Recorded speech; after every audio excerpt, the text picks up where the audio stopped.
If the enemy can't destroy you, he'll try to distract you. That's how serious focus is. That's how valuable it is. Focus is not just about ignoring noise, it's about protecting the very thing that unlocks your destiny. We are living in a world that is hungry for attention, notifications, opinions, updates, trends. They all come like a flood, trying to pull your eyes away from what God has placed in your heart. And if you're not careful, you'll begin to believe that being busy means being effective. But the truth is, some of the most powerful people are the most focused. They don't chase everything. They don't respond to everything. They don't attend every argument or show up to every invitation. They are selective. Not because they're arrogant, but because they understand this simple truth: you cannot become who you were born to be if you're always giving your energy to things that don't matter. What you give your attention to reveals what you value. So ask yourself, where is your attention right now? What has your mind? What owns your peace? Because if the devil can just get your focus, he doesn't need to steal your blessing. He just needs to shift your eyes from the purpose to the problem. He just needs to distract you long enough until you begin to forget who you are, whose you are, and what you were called to do. That's how powerful focus is, and that's why the enemy fears it. A focused man, a focused woman is dangerous, because when you focus, you move with intention. When you focus, you hear God more clearly. When you focus, you stop reacting and start building. Focus allows you to shut the door on fear and open the window to faith. It is the discipline to say, this is what matters now. This is where my strength goes. This is what I'm investing in. You see, some of us lose battles not because we're weak, but because we're scattered. We're trying to fight too many fires at once. We're saying yes to every voice, every request, every emotion, and before we know it, we're drained, not because we're not anointed, not because we're not favored, but because we've been too available to things that were never assigned to us. Focus gives you permission to say no to the good so you can say yes to the God-ordained. It filters your life. It removes the noise. It realigns your heart with heaven. And it's not just about external distractions either. Sometimes the real battle is within. The thoughts, the fears, the regrets. But even here, focus is your weapon. You must learn to discipline your mind. You must learn to take captive every thought that doesn't serve your purpose. You cannot allow every emotion to have the final word. You cannot keep feeding your spirit with confusion and then expect clarity. Focus demands that you be intentional with your inner life. What are you feeding your soul? What voices are you letting in? Because what fills you forms you. That's why I say focus is a weapon. It's not passive, it's active. It's not something you stumble into, it's something you fight for. It's something you pray for. It's something you protect. And when you have it, don't waste it. Use it. Dig deeper, stay locked in, refuse to get off track. You don't have to answer every critic. You don't have to explain your silence. You don't have to chase validation. When you focus, you understand that not every battle is worth your energy.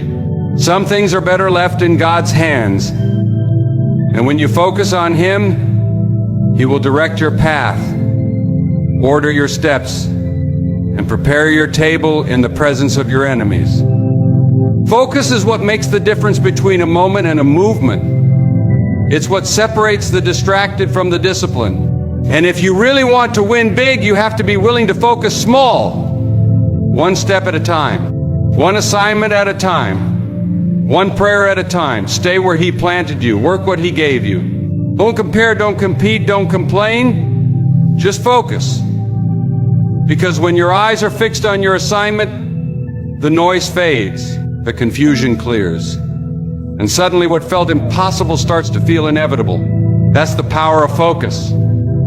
So if you're in a season right now where the world feels loud and your soul feels weary, don't panic. Get still. Breathe deep. Realign. Remember your why.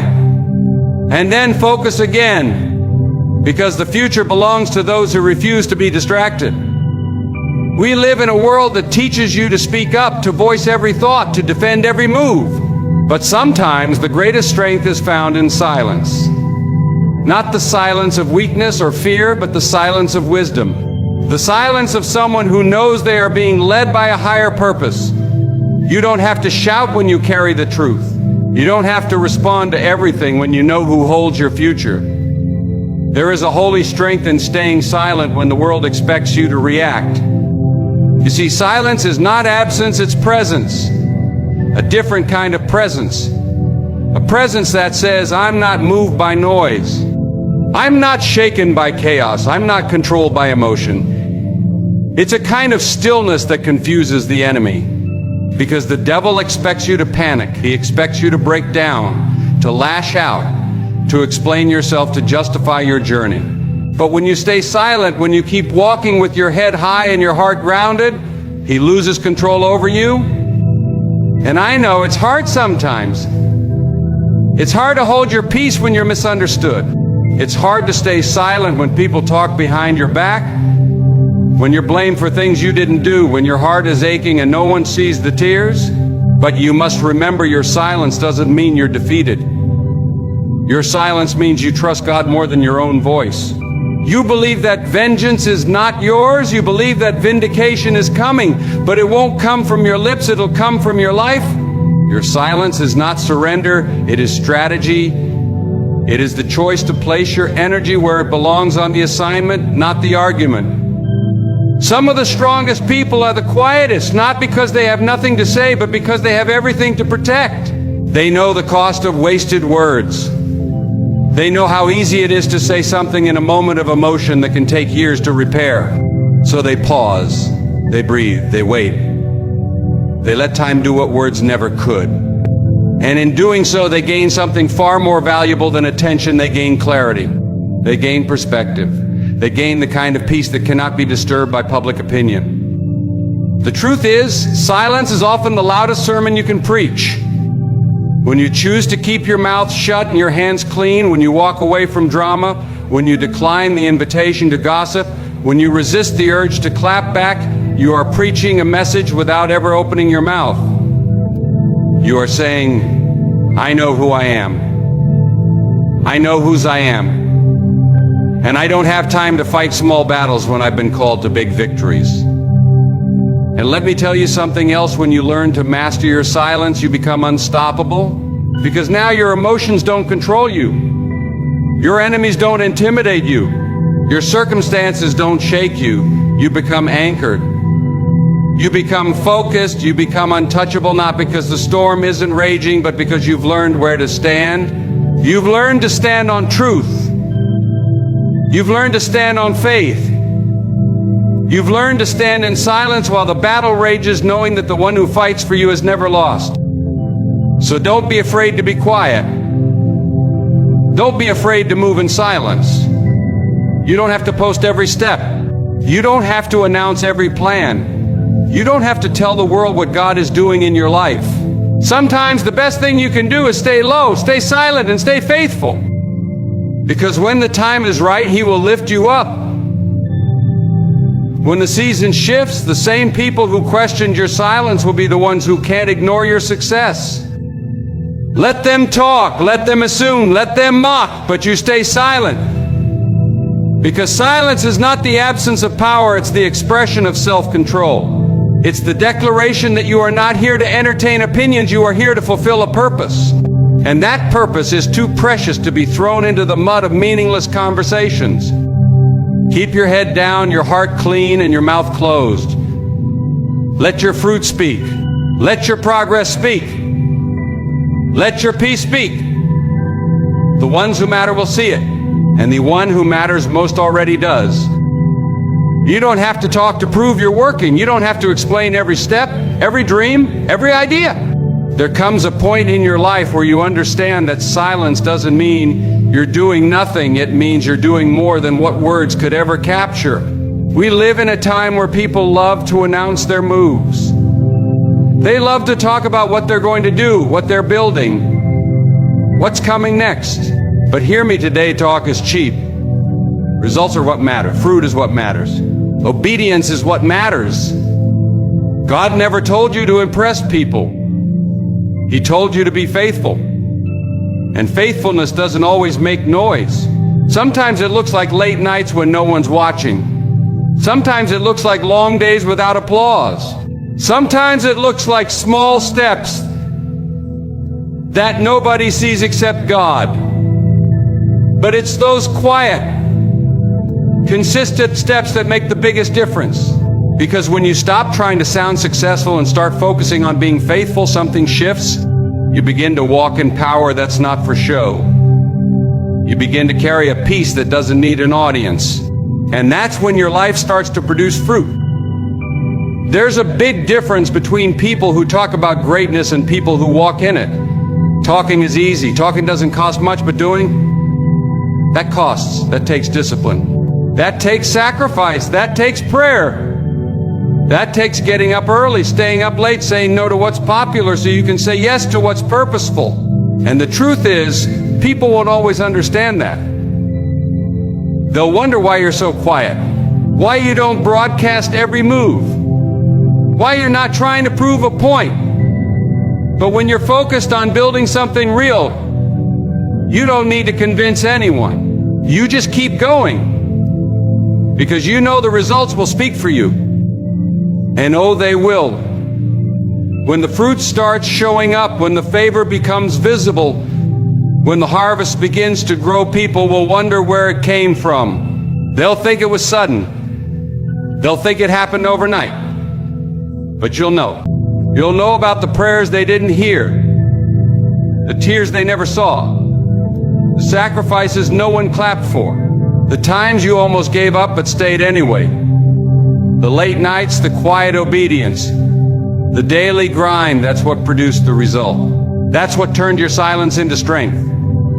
You don't need to explain your silence when your results are undeniable. You don't need to defend your decisions when the fruit of your life testifies louder than your voice ever could. Just because it looks like nothing is happening doesn't mean God isn't moving. Sometimes He works in the background. Sometimes He's building your roots deeper before He brings the fruit forward. But you must be patient. You must keep doing. Keep serving. Keep sowing. Don't let the need to be seen rob you of the power to be faithful. Don't exchange your quiet growth for temporary applause. The loudest people often have the least to show. But those who walk humbly, those who trust God in secret, those who do the work without needing a spotlight, those are the win-win big. Not because they shouted the loudest, but because they served the longest. Not because they had the biggest platform, but because they had the strongest foundation. God honors the quiet worker. God blesses the one who stays faithful in the small things. Because if He can trust you in silence, He can trust you with the spotlight. So let your work speak. Let your discipline speak. Let your consistency speak. You don't have to prove anything. You don't have to force anything. If God gave it to you, if He planted it in your heart, He'll bring it to pass. And when He does, no one will be able to deny it. You won't have to defend it. You won't have to explain how it happened. You'll just be standing there holding the fruit of everything you labored for in silence. That's how you win. That's how you rise. Not by shouting, not by trying to impress people, but by doing what He told you to do when no one was watching. And when the time is right, when the season shifts, your results will tell the story. Do more, speak less, and let your fruit do the talking. Sometimes God has to pull you back before He pushes you forward. Sometimes He isolates you not to punish you, but to prepare you. And in that silence, in that space where it feels like everyone has forgotten you, that's where He begins to do His deepest work. You see, isolation doesn't mean abandonment. It means refinement. It means God is stripping away the noise, removing the distractions, silencing the voices so you can finally hear His. It's in the quiet places where strength is born. It's in the hidden seasons where real character is formed. Because you can't grow in the spotlight if you've never been broken in the secret place. You can't carry the weight of purpose if your roots aren't deep. And sometimes the only way for God to deepen those roots is to separate you. He knows what's ahead. He sees what's coming. So He puts you in a place where you have no choice but to lean on Him. No distractions, no applause, no validation, just Him. You may look around and wonder, why did everyone walk away? Why don't they call anymore?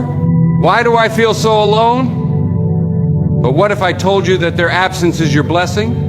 What if their distance is God's design? Because the truth is, not everyone can go where you're going. Not everyone is meant to walk with you into your next season. And sometimes God has to clear the room to show you that His presence is enough. In isolation, God will reveal who you really are, not who you pretend to be, not who people want you to be, but who He created you to be. He'll show you your weaknesses, not to shame you, but to strengthen you. He'll bring up the wounds you buried, not to hurt you, but to heal you. That's why it's uncomfortable. That's why it's quiet. Because transformation is never loud.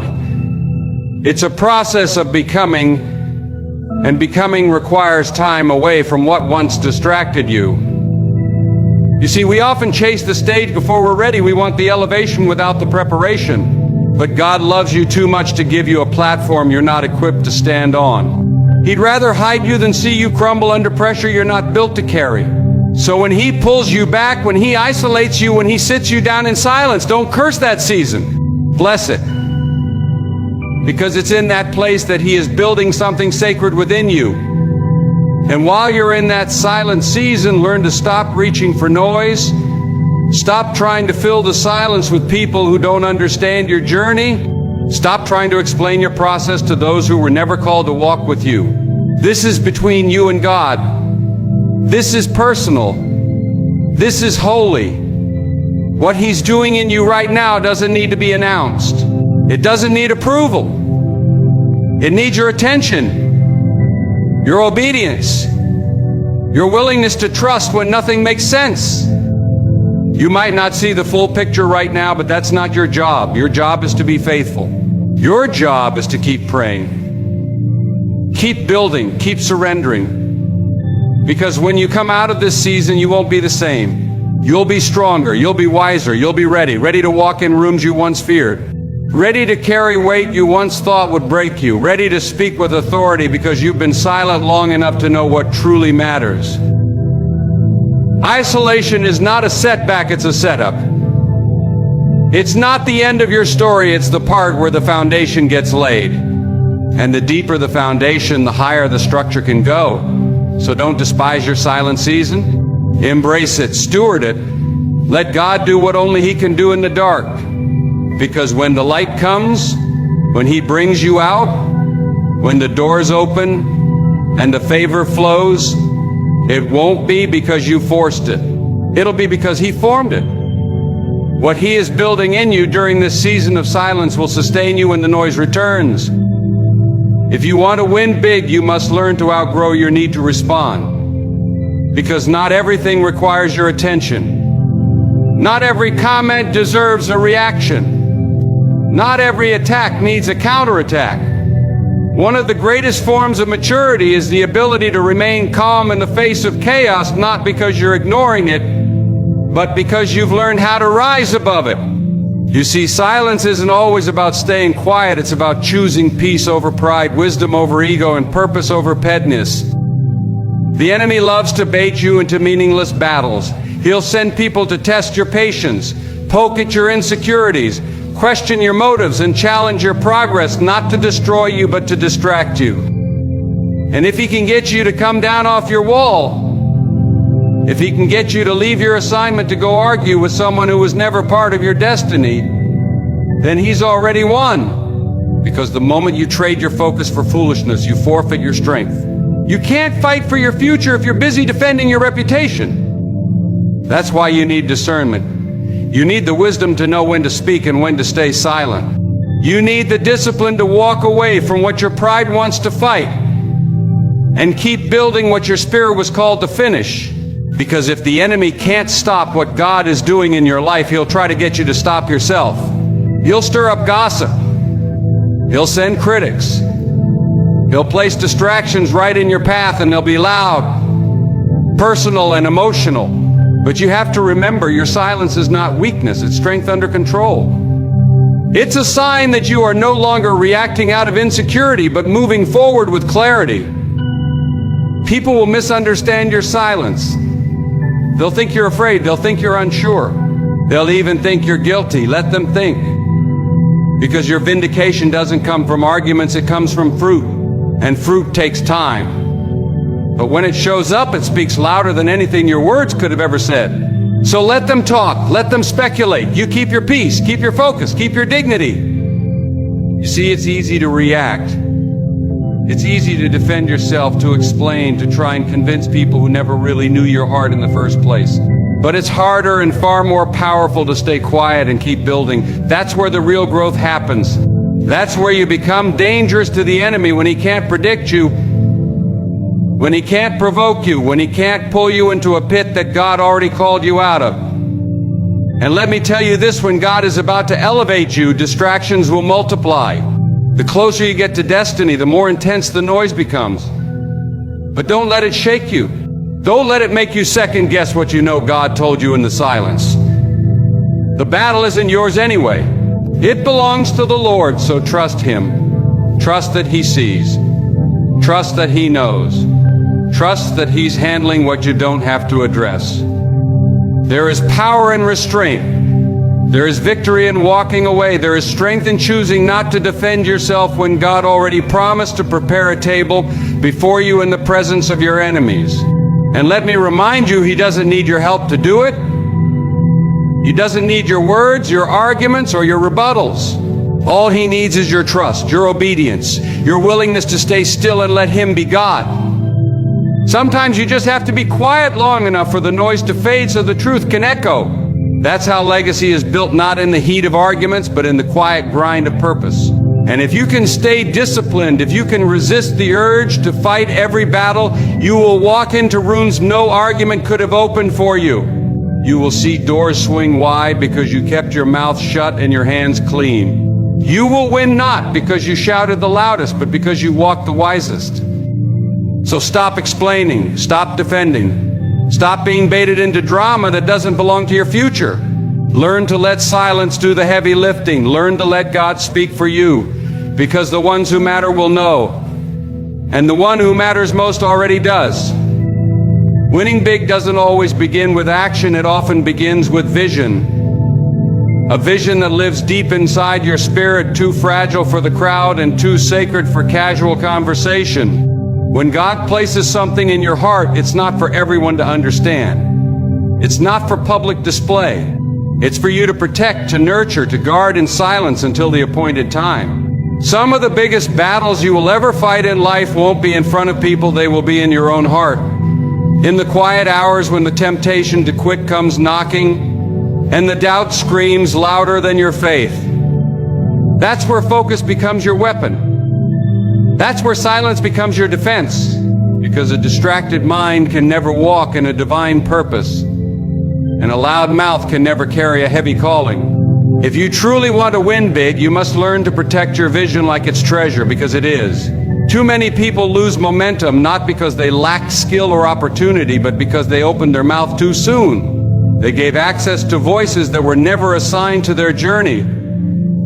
They shared dreams with ears that were never meant to hear them. And instead of growing, they got discouraged. Instead of pushing forward, they began to question. Don't let that be you. Learn to keep what God gave you close to your chest. Learn to wait until your fruit is visible before you speak. There is wisdom in the wait. There is strength in silence. It's not that you're hiding, it's that you're maturing. It's not that you're afraid, it's that you've learned to value what's sacred. The vision is still growing. The roots are still spreading, and anything that grows too fast without proper covering is vulnerable to attack. You don't plant a seed today and dig it up tomorrow to show someone it's real. No, you protect it. You water it. You let the sun and the soil do their work. And when the season shifts, when it's time to harvest, the results will speak so clearly, so loudly, that you won't need to prove anything. That's how vision works. It needs space to develop. It needs silence to take shape. And it needs your faith to survive the seasons where nothing seems to be happening. There will be days when the silence feels like delay. But it's not delay, it's preparation. God is not just working on what you're walking toward, He's working on you. Because if your character can't carry the weight of your calling, The very thing you prayed for will crush you. That's why you must stay quiet, stay focused, and let the process do its work. Let the stretching grow you. Let the waiting purify you. Let the unseen season refine the parts of you that no one else sees. And when the time is right, you won't have to knock the doors down. They'll open. You won't have to chase people's approval. It'll be irrelevant, because what's coming will not be because of who you know or what you said. It will be because of what you carried in silence and how you refused to let go when no one else saw the value. It will be the reward of the private battles, the quiet obedience, the unseen faithfulness. You see, when God gives you something big, He also gives you seasons of quiet to build the strength to carry it. That quiet is not punishment, it's protection. It's insulation from premature exposure. It's your training ground. And the enemy will try to convince you to rush it. He'll try to lure you into showing off too soon. But if you give in to that pressure, you risk losing what you were meant to carry into fullness. So resist the need to prove, the need to impress, the need to announce. Just stay faithful. Keep your head down. Keep building. Eventually, what's been hidden will be revealed. What's been growing in silence will bloom. And those who questioned you, those who laughed, those who walked away won't be able to deny what's standing in front of them. But by then, it won't matter. Because you won't be seeking validation. You'll be too focused on stewardship. You'll be too busy honoring the vision God gave you, managing the blessings He entrusted to you, and walking in the favor that followed your obedience. So protect your vision. Guard your dreams. Don't talk too much. Don't move too fast. Let your silence carry the weight of your focus, and let your future tell the story of your faith. Keep what's sacred. Sacred in God will make sure the world sees the fruit in His time.